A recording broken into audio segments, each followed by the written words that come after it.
Mshangilie Mungu wetu kwa mema anayotutendea kila siku. Utasikia neno la Mungu na shuhuda nyingi zinazotutia nguvu. Chagua Star TV, kituo kilicho bora. Star TV blesses you.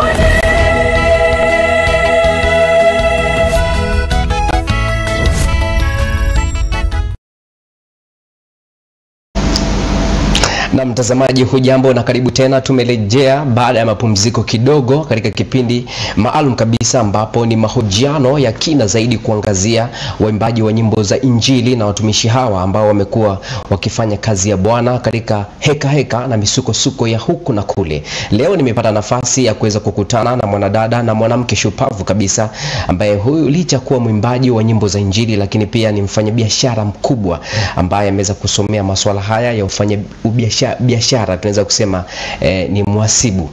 Ni mmoja kati ya waimbaji ambao wameweza kutikisa sana kupitia mitandao ya kijamii East Africa, lakini pia dunia nzima. Watu wengi wamekuwa kijiuliza maswali kupitia yeye ni nani na ni kwa nini anaweza kufanya kazi vizuri sana hii ya uimbaji. Ni mwimbaji chipukizi, si muda mrefu sana tuko naye hapa na utaenda kufahamu mengi zaidi kutoka kwake. Na huyu si mwingine, anaitwa Anita Daniel. Nipende kumkaribisha kwa moyo mkunjufu kabisa ili uweze kumfahamu na kumjua kwa ukaribu.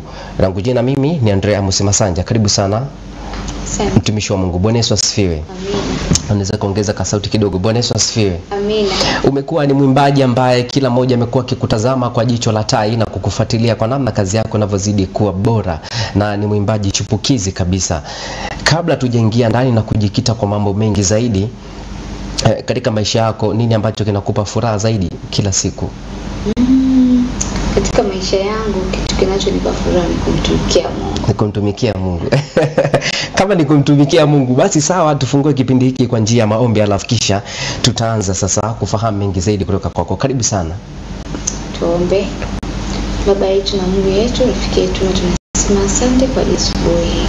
Tunapoenda katika kipindi hiki, naomba kwa pamoja nasi mpaka mwisho. Tunaomba na kushukuru kupitia jina lako takatifu. Amina. Amen, amen.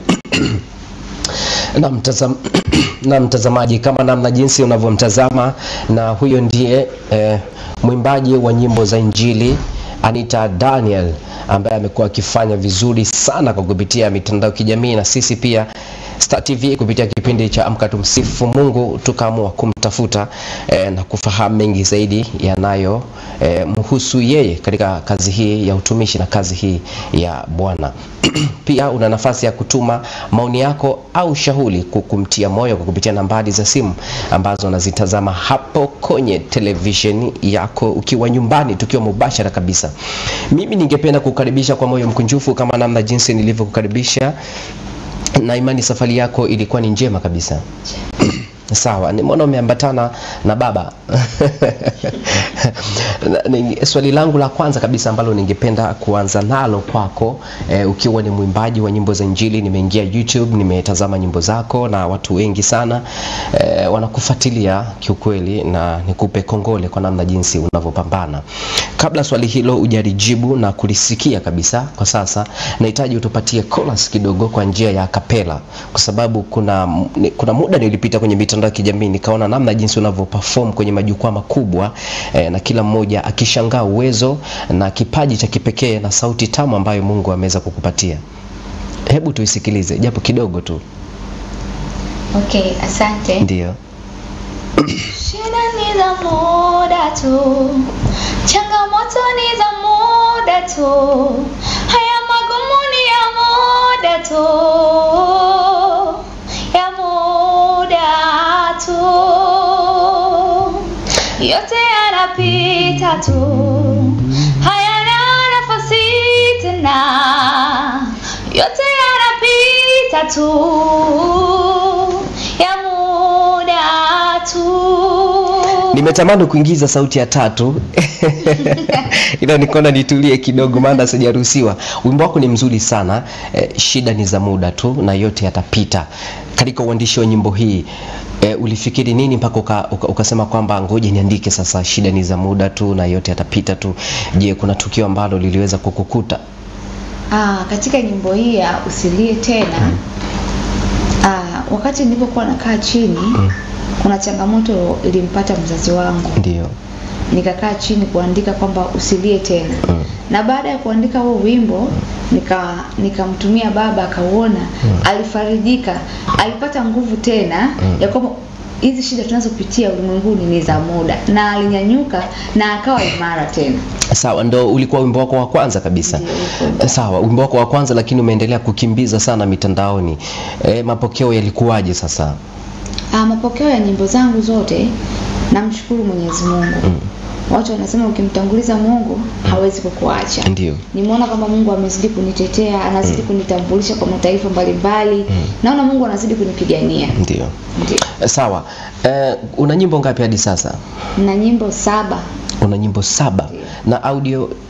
Nina video 4, audio 3. Una audio 3. Sawa. Ni tukio gani katika maisha yako lilikufungua macho kuona kuwa Mungu anakuhitaji katika kazi hii ya utume kupitia uimbaji? Tukio ambalo lilinifungua ni wakati nipo chuoni. Ndio. Nikaona kwamba nina uhitaji wa kuwa muimbaji. Nilikuwa napenda kuimba sana nikiwa chuoni. Nilikuwa napenda kuimba. Tukienda sehemu wote wananipa chance naimba, hapo nikatambua kwamba kumbe nafasi yangu naweza nikaitumia popote. Ndio. Kutangaza jina la Mungu. Sawa. Je, ulikuwa na ndoto gani kabla ya kuwa muimbaji muda huo sasa? Kujikita kwenye muziki wa Injili muda huo kwa shule pale? Nilikuwa na ndoto nyingi sana. Hata uimbaji ilikuwa ni sehemu pia ya ndoto zangu. Natamani siku moja nije kuwa muimbaji mkubwa East Africa. Na naona Mungu anaenda kunifanikisha na amenifanikisha mpaka hapo ulipofika. Je, tangu umeanza sasa heka na misukosuko ya hapa na pale, na imani umeipitia kuhusiana na swala hii, je, kuna wakati ambao ulikaa kabisa ukafikiri ni kipaji sawa ninacho, natakiwa nifanye kazi ya Mungu na ninaweza, lakini ukafika mahali ukaona kabisa uachane na kazi hii ya huduma ya Injili? Kwamba kuachana na kazi ya Injili, kwa kweli mtangazaji, sikuwahi kukaa nikafikiria. Ndio. Kwa sababu sapoti napata kwa wazazi, kwa mume wangu, wananipatia sapoti kubwa sana. Kwa hiyo sikuwahi kukaa kufikiria kwamba naweza nikakata tamaa, kwamba nikaacha masuala ya uimbaji. Kwanza watazamaji watambue kwamba uimbaji ni kipawa ambacho Mungu amekupa. Sio kwamba ni wewe tu from nowhere unainuka nini. Ni kitu ambacho Mungu amekupa. Kama Mungu amekupa, lazima ukifanyie kazi kisawa sawa. Ndio. Lazima ufanyie kazi kisawa sawa. Sawa. Hiyo nimeipata, kisawa sawa. Na mtazamaji, kama una kipaji lazima ukitumie kisawa sawa. Ni nani ambaye yuko nyuma yako sasa kukushika mkono kuhakikisha anakufikisha mahali ambapo unastahili? Mtu ambaye yuko nyuma yangu, kwanza namshukuru sana Mungu kunipatia mume ambaye ananipush, na wazazi wangu pia wananipush sana. Ndio. Yaani katika masuala haya toka naanza kuimba, baba na mama wamekuwa mstari wa mbele sana kunipush. Kipindi naanza kuimba. Na pia baada ya kuolewa tu nikakutana na mume wangu ambaye yani Mungu kwa kweli kuna wakati Mungu anamleta mtu sahihi kwenye maisha yako kwa wakati sahihi. Aliniletea mwanaume ambaye anapenda kipaji changu. Ndio. Na ananipush kufanya kazi ya Mungu vizuri. Amen. Na kuna mtazamaji pia nielekee sasa kwenye maoni moja kwa moja. Kuna mtazamaji mmoja hapa anasema kwamba Anita Daniel, wimbo uliouimba kwa njia ya kapela, anatamani tunapomaliza kipindi hiki aweze kuitazama video hiyo. Sawa kabisa. Umesema kwamba mumeo ndio anaashiria kwamba anaweka ishara ya kwamba wewe matumaini yote na hatua zote ambazo unazipitia, yeye ndio anakuwa kizingiti kuhakikisha unafika kule ambako unahitaji kufika. Ni changamoto gani ngumu sana ambayo iliwahi kukutatiza wewe na familia yako kuhusiana na swala hili katika kazi hii ya utume? Changamoto ambayo imewahi kunikumba. Maana waimbaji mnakutana na misukosuko ya huku na kule, safari ni nyingi. Safari ni nyingi, afu unakuwa na familia. Kama mimi nina mtoto mdogo. Unapata mwaliko. Unamaanisha na watoto wangapi mpaka sasa? Watoto 2. Ndio. Unapata mwaliko wa kwenda sehemu fulani mbali. Una familia na kutegemea bado. Watoto bado wanakutegemea. Lakini yote ya yote tunamshukuru Mungu kwa kuwa Mungu anatushindia zaidi. Ndio. kwamba naweza nikaenda nikaperform vizuri, japokuwa nina familia na ni changamoto kubwa, lakini namshukuru Mungu kwa kile ambacho ananishindia kwa familia yangu. Kwa familia yako. Ndiyo. Sawa. Tangu umeanza kuimba mpaka sasa na nyimbo ambazo umezitaja ni takriban 7 kama vile ulivyosema, na pamoja na audio. Nini ambacho kimebadilika kwenye maisha yako na ni funzo gani la kiroho ambalo umelipata? Funzo la kiroho ambalo nimelipata ni kwamba kumtumikia Mungu kuna faida sana. Ndio. Yeyote ambaye anamtumikia Mungu kamwe Mungu hawezi kumwacha kama alivyo. Ndio. Maisha yangu toka nimeanza kuimba, mimi sidhani kama Mungu kuna siku Mungu amenipungukia, hapana. Ndio. Kumtumikia Mungu kuna faida kubwa sana.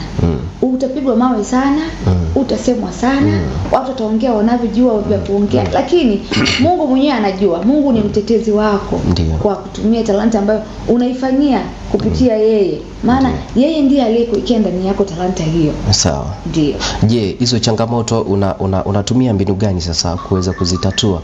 Changamoto kama hizo zisiwe kero. Changamoto kama hizo huwa napeleka mbele za Mungu. Ndio. Naenda kumwambia Mungu.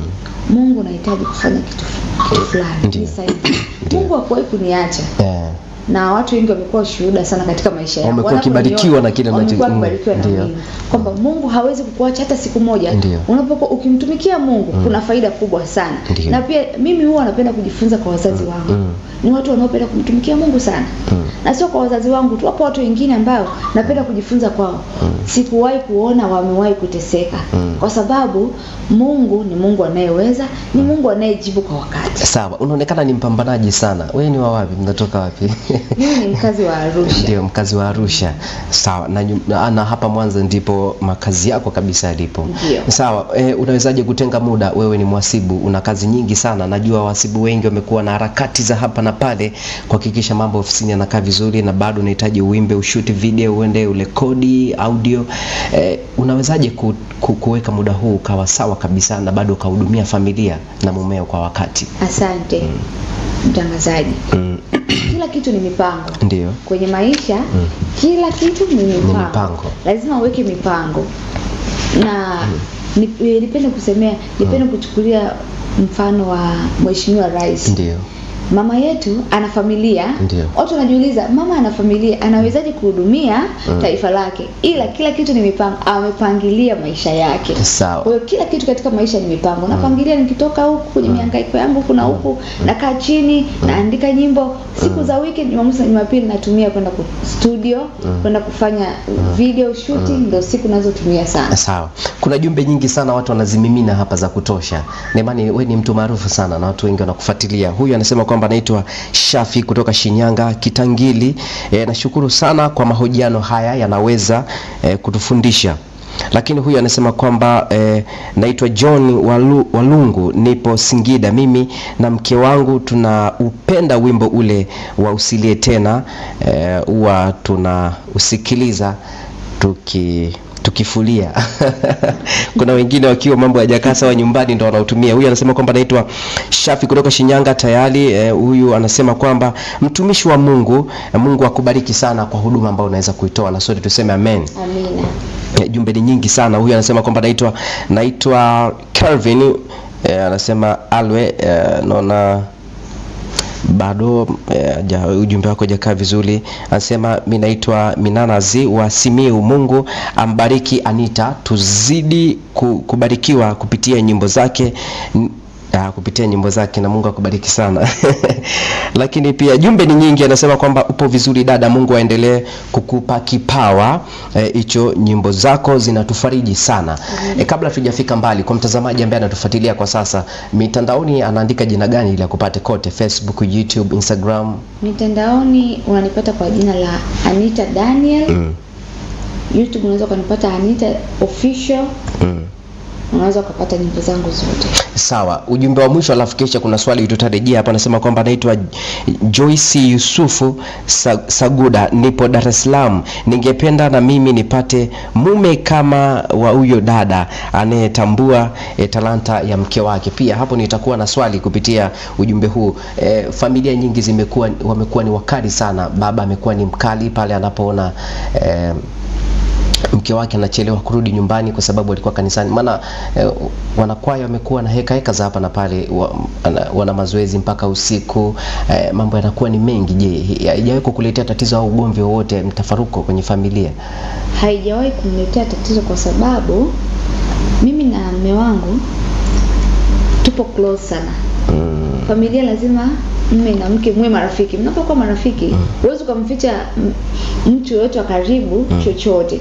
Kwa mimi nasema mimi mume wangu ni rafiki yangu sana na ananiamini sana. Ndio. Kupitia kile ninachokifanya. Unajua watu wengi wanavunja uaminifu wao wenyewe. Ndio. Unapokuwa ukijenga uaminifu wewe mwenyewe, huwezi kupata changamoto yoyote kwa sababu umeshakuwa mwaminifu, anakuamini kile unachokifanya anakijua.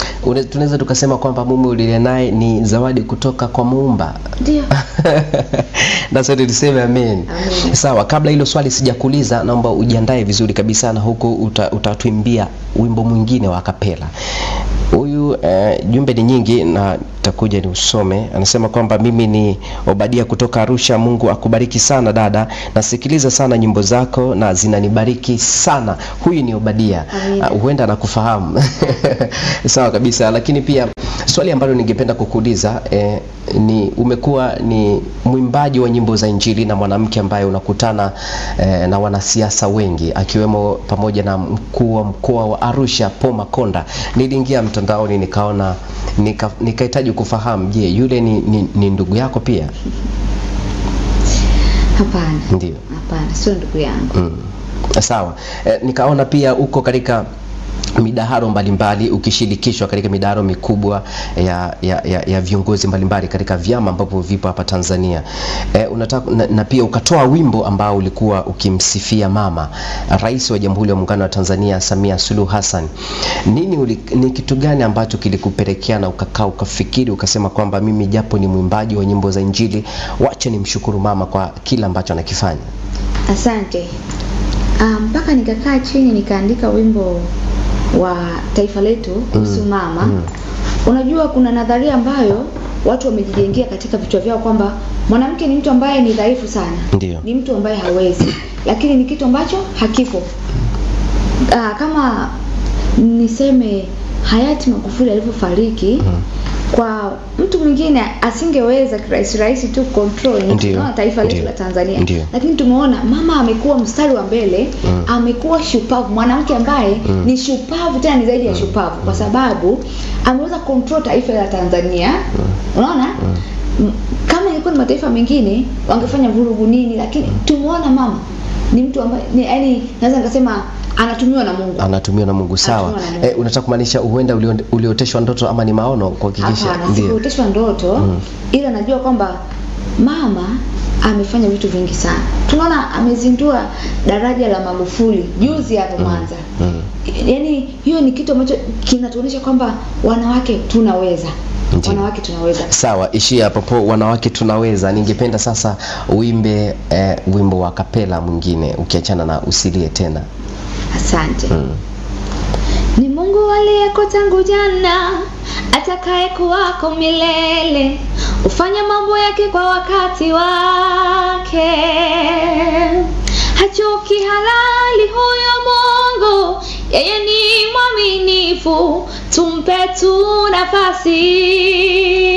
Haijalishi jana ulilia, jana uliteseka, jana ulitukanwa, haijalishi. Amen, amen. Mpaka nimenogewa. Ikabidi na mimi nisikilize. Sawa, ni muda upi ambao unauchukua kuandaa nyimbo zako hizi zenye hisia kali na kugusa wengi zaidi na zenye ujumbe mzito? Muda ambao natumia kuandaa wimbo, kama nilivyokuambia mara ya kwanza, ni siku za weekend. Ndio. Ya weekend huwa napenda kukaa nikaandika chini, nikaandika nyimbo. Huwa nikiwa na familia yangu, niko na watoto wangu. Mama unaandika nini? Ila nipo nakaa naandika nyimbo ambazo zitaenda kumjenga mtu fulani ambaye amekata tamaa katika maisha yake. Zitaenda kumsaidia, zitamsogeza karibu na Mungu. Unajua unapokuwa ukisogea karibu na Mungu, kuna vitu ambavyo kama ulikuwa una stress sana, umekuwa mtu wa stress sana, yani nyimbo huwa zinakuwa zinafariji. Ukiwa unasikiliza nyimbo unafarijika, unashangaa stress zimeisha from nowhere kwa sababu unasikiliza nyimbo. Ndio. Kwa hiyo mimi ninapokaa naandika huu wimbo ukamlenge mtu fulani ambaye ampitia changamoto fulani. Huu wimbo utamtoa kwenye shida hiyo na atakaa sawa. Sawa. Huo wimbo utamtoa kwenye shida na atakaa na atakaa sawa. Jumbe ni nyingi sana za watazamaji, naona watu wengi wanakufuatilia kwa karibu sana. Waimbaji wengi chipukizi ambao ndio wanaibukia. Kila mmoja amekuwa na matamanio ya kufanya collab, tunasema collab ama kushirikisha wasanii wakubwa ambao tayari wameshatangulia na kufanya vizuri zaidi kwenye swala hili la muziki wa nyimbo za Injili. Je, kwako umekuwa siku zote na ndoto ipi ya kufanya na msanii gani wa nyimbo za Injili ambaye anafanya vizuri Tanzania na amekuwa akikufariji kila muda ukisikiliza nyimbo zake? Nimekuwa na ndoto ya kufanya collab na wasanii wengi sana. Ndio. Maybe tu niwataje wachache. Ila ambaye ni rafiki yangu sana, Jafet Sablon. Amekuwa rafiki yangu sana wa karibu. Na pia nadhani tutafanya kitu. Tutafanya naye jambo. Na pia kuna Joel Luanga. Ndio, Joel Luanga. Kuna Jamila Doto. Ndio. Christina Shushu. Nimekuwa nikitamani sana hao watu nifikie sehemu fulani nifanye nao collab. Ndio. Na ndio natamani siku moja uweze kufanya nao collab vizuri. Sawa. Nikapita kwenye mtandao wako wa Instagram, Facebook pamoja na TikTok. Niliona kuna kitu unahitaji kukiandaa, tamasha kubwa kabisa. Hili tulitarajie kwa miaka mingapi ama ni ndani ya huu mwaka? Na umelenga nini pia? Asante. Tamasha kubwa nina mpango wa kuandaa ndani ya mwaka huu mwezi wa 12. Ndio. Na natamani ukinifanikisha nizindue albamu yangu. Ya kwanza. Natamani sana mwisho wa mwaka huu mwezi wa 12 natamani nifanye jambo kubwa sana Tanzania. Ndio. Sawa, na tutegemee utashirikisha kwaya mbalimbali, waimbaji binafsi? Nitashirikisha kwaya mbalimbali na waimbaji binafsi. Sawa, mpaka sasa tangu umeanza kuingia kwenye hili swala la kumtumikia Bwana kwa njia ya uimbaji, je, nyie waimbaji binafsi ushirikiano wenu upo kwa asilimia ngapi mpaka sasa? Na tukitazama pia wewe ni zebu gani ukituambia? Mimi ni Mwadventista Msabato. Ndio. Sawa. Ushirikiano upoje sasa kwa waimbaji wa nyimbo za Injili binafsi? Ushirikiano kwa nyimbo za waimbaji wa binafsi hawa sio mkubwa sana na wala sio mdogo sana. Ni wa kawaida. Unadhani ni wapi mnafeli? Tunapofeli ni unajua kuna wakati mtu anaweza akaona kama mimi nimeanza muziki zamani, huyu chipukizi anakuja atafanya nini? Ndio. Unaona?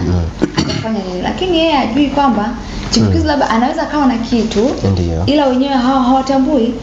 Wao wanawachukulia chipukizi ni watu ambao bado ni wachanga kwenye nyimbo, ila they are strong, wako vizuri. Ndio. Sawa. Ilishawahi kukutokea siku moja umepanda kwenye stage ama umeenda mahali kufanya kazi hii ya Bwana na ukaondolewa? Haijawahi tokea. Naenda ikitokea nitachukulia kawaida, maana changamoto lazima itokee. Sawa, tuelekee sasa kwenye jumbe ambazo watazamaji wanazituma. Huyu anasema kwamba anabarikiwa sana na nyimbo zako Anita Daniel. Na pia mtazamaji, kwa sasa unaweza ukaingia mitandaoni YouTube kule ukaandika Anita Daniel, ukazitazama video hizi zote kwa nyimbo ambazo ameziimba hapa kwa njia ya kapela kwa kutupa kionjo kidogo tu. Huyu anasema kwamba naitwa Eliki Vincent, niko Kasamwa huku dada. Anasema kwamba atufikie na sisi aisee. Kwetu Mungu azidi kutubariki. Anasema mfike kule Ngasamwa. Na huyu anasema kwamba mimi naitwa Juma kutoka Tabora, nyimbo hizo nazipenda sana kwa sababu ni nyimbo ambazo zinanibariki na Mungu ambariki sana. Acha Mungu amuongoze kumbariki sana na Mungu aweze kukutangulia siku zote. Na hao ni wapenzi watazamaji ambao wanakufuatilia kwa sasa. Huyu anasema kwamba mimi kwa jina naitwa Eric Daniel kutoka Arusha, napenda kuwatakia asubuhi njema na Mungu aweze kukubariki Anita Daniel. Amina. Jumbe ni nyingi kweli kweli. Huyu anasema kwamba mimi naitwa Juliana kutoka Dodoma. Huyu dada, Mungu ambariki sana, kipaji cha pekee ulichonacho kitumie. Na huyu anasema kwamba naitwa Naftari, nipo Shirati Roria, napenda sana kipindi chenu na ongera mwimbaji. Hizo ni moja kati ya jumbe ambazo mtazamaji unazozituma. Endelea kutuma ujumbe wako kupitia nambari hiyo ambayo unaitazama hapo juu, ili kuweza kumshika mkono Anita Daniel kwa kile ambacho anakifanya, na ili watu wengi zaidi waweze kuongolewa kupitia nyimbo zake. Waimbaji wengi ambao wanajitafuta sasa, ambao ni chipukizi, wanatamani kuimba kama wewe na wana vipaji, kuna kitu gani ambacho ungependa sasa kuwashauri na kuwahasa, kwa sababu na wewe ndiko nakotoka kule? Asante. Huko nilipotokea, kitu ninachowashauri waimbaji ambao wanataka kuanza uchipukizi ni uthubutu. Ndio. Unajua mtu unapokuwa unathubutu kufanya jambo fulani, na Mungu naye anaingia hapo hapo. Mimi napenda kuwashauri kwamba wathubutu kufanya kitu, wanaweza. Ndio. Wasisikilize fulani atasema nini, atanikatisha tamaa vipi. Hapana. Thubutu kufanya, uone utafanya. Ndio. Usiseme nitafanya tu lakini naona fulani mimi nitafanya vipi wakati yeye bado hajatoboa. Unaona? Thubutu wewe kwanza. Ujui neema yako umetembea nayo mwenyewe au vipi? Thubutu kufanya kwanza wewe mwenyewe. Sawa, kusubutu kufanya wewe mwenyewe. Na mtazamaji, tunaelekea ukingoni sasa kutamatisha kipindi hiki tangu tulipoanza, na ndio hii safari yetu inaelekea kufikia mwisho katika mahojiano na mwimbaji wa nyimbo za Injili binafsi, si mwingine ni Anita Daniel. Maswali tu ya haraka. Kwa miaka 5, je, unatumaini unaona muziki wako utafika wapi kimataifa na kitaifa? Kwa miaka 5 inayokuja tunaanza kucount kuanzia mwaka unaoanza 2026. Ndio. Mimi naona kwamba Mungu atanitumia kwa anavyojua, apendavyo. Ndio. Unajua kila kitu ni mipango ya Mungu. Uwezo ukasema mwaka 2025 nitafanya hivi na hivi, hapana. Tunaweka mipango ndio, ila tunakuwa tunamshirikisha Mungu. Mimi ninachokiona hapo, naona kwamba Mungu atafanya kama apendavyo. Ndio. Kwa viwango vya juu. Kwa viwango vya juu. Kwa sababu wewe kuzaliwa duniani, wewe sio mtu kawaida. Wewe sio mtu kawaida kabisa katika maisha yako. Hamna mtu aliyezaliwa akiwa anajua kila kitu. Hapana. Lazima tujifunze kutokana tunapojifunza na wenzetu. Sawa, mtazamaji, utausikiliza wimbo wa Anita Daniel Usilie Tena tutapofika mwisho. Kwa wale watazamaji ambao wanakufuatilia kwa sasa na wasikilizaji wote ulimwenguni kote, maana dunia nzima inakutazama kwa sasa, ni kitu gani ambacho unakihitaji kutoka kwao sasa? Kitu ninachohitaji kutoka kwao, ushirikiano. Ndio. Ushirikiano. Ukiingia kwenye platform yangu, nahitaji ushirikiano mkubwa sana kutoka kwa Tanzania na nje ya Tanzania. Natamani nipate ushirikiano mkubwa ambao utanisaidia na mimi kubi influence, yani nikawa mtu ambaye naweza nikafanya vitu vikubwa, kwa sababu najua nyuma yangu kuna watu fulani ambao wananisukuma. Uweze kufanya kitu mwenyewe pasipo kupushiwa na mtu. Ndio. Kila mtu aliyefanikiwa alipitia katika mgongo wa mtu fulani. Ndio. Kwa hiyo mimi ninachotaka wanapoingia kule washare kwa watu wengine, at least platform ikuwe kubwa. Ndio. Sawa, na mtazamaji, kama namna jinsi mwimbaji huyu wa nyimbo za Injili kutoka hapa Mwanza, akiwa ni mzaliwa kutoka kule Arusha, anasema kwamba ingia mtandaoni pale YouTube, subscribe, tazama nyimbo zake, toa ujumbe kwa namna jinsi unavyoendelea kubarikiwa, na uweze kushare kwa watu wengine pia kupitia nyimbo zake hizo ambazo tumeweza kuzitambua. Na ukiingia kule pia usisahau kuwajuza marafiki na ndugu na jamaa kwa kile ambacho kinakuwa kiendelea kupitia jumbe zake mbalimbali. Kuna jumbe nyingine hapa nimetumiwa. Huyu anasema kwamba Mungu ni mwema dada Anita, atakuongoza, endelea kupambana na Mungu akufanyie wepesi, amina. Na huyu anasema kwamba hongera kwa kipaji ambacho ulichonacho. Amina. Na mtazamaji, kwa ile ambao ulikuwa ukiendelea kutufuatilia kupitia kipindi hiki cha Amka Tumsifu Mungu, ulikuwa nami mtangazaji wako Andrea Amos Masanja, na hapo ndipo tunaenda kufikia ukingoni ama kungoa nanga katika kipindi hiki. Lakini kabla tujangoa nanga, kuna wimbo mzuri kabisa utautazama hapo na video kali yenye uwezo wa kimataifa zaidi kupitia wimbo Usilie Tena, na huyo si mwingine ni Anita Daniel. Endelea kubarikiwa na kila ambacho kinaendelea, lakini bila kusahau watu ambao walihusika kurusha matangazo haya. Mwandaji wa kipindi si mwingine ni Emmanuel Makuriga, lakini pia mrusha matangazo ni Anastasia Charles pamoja na mpiga picha, na huyu si mwingine ni Edrisha Ndaro. Barikiwa kupitia kipindi hiki.